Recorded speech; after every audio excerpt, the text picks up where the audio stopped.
of the right, the new conservatives now in charge of the U.S. government.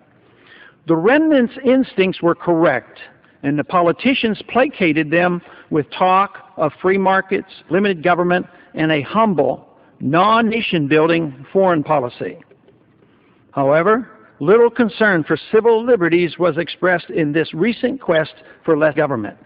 Yet, for an ultimate victory of achieving freedom, this must change. Interest in personal privacy and choices has generally remained outside the concern of many conservatives, especially with the great harm done by their long-time support of the drug war.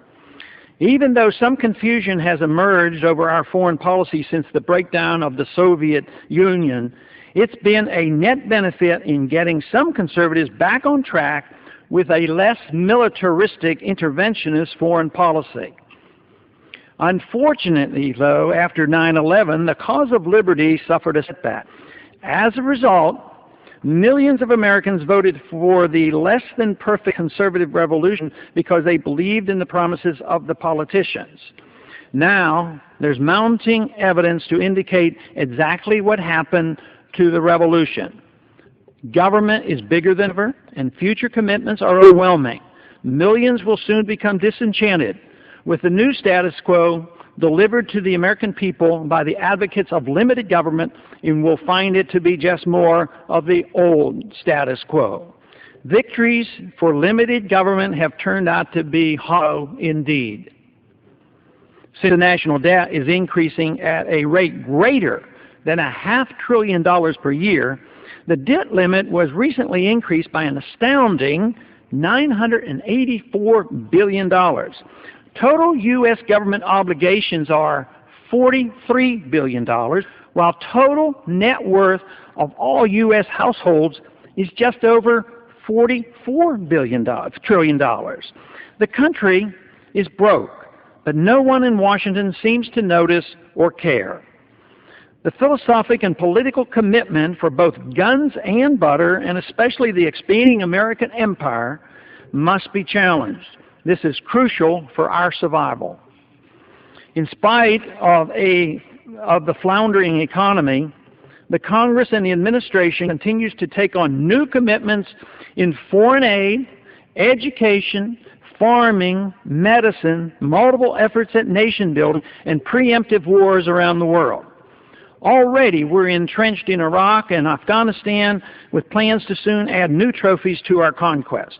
War talk abounds as to when Syria, Iran, and North Korea may be attacked. How did this all transpire? Why did the government do it? Why haven't the people objected? How long will it go on before something is done? Does anyone care? With the euphoria of grand military victories against non-enemies ever be mellowed? Someday, we as a legislative body must face the reality, the dire situation in which we have allowed ourselves to become enmeshed. Hopefully, it will be soon. We got here because ideas do have consequences. Bad ideas have bad consequences. And even the best of intentions have unintended consequences.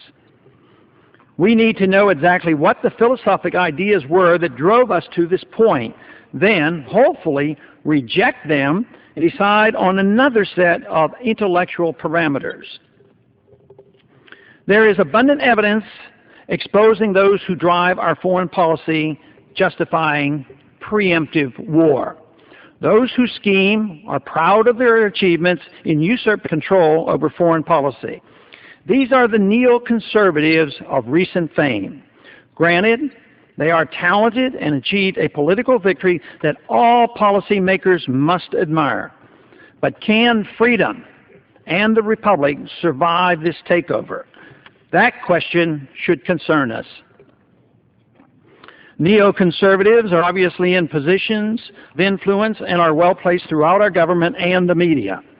An apathetic Congress put up little resistance and abdicated its responsibility over foreign affairs. The electorate was easily influenced to join in the patriotic fervor supporting the military adventurism advocated by the neoconservatives.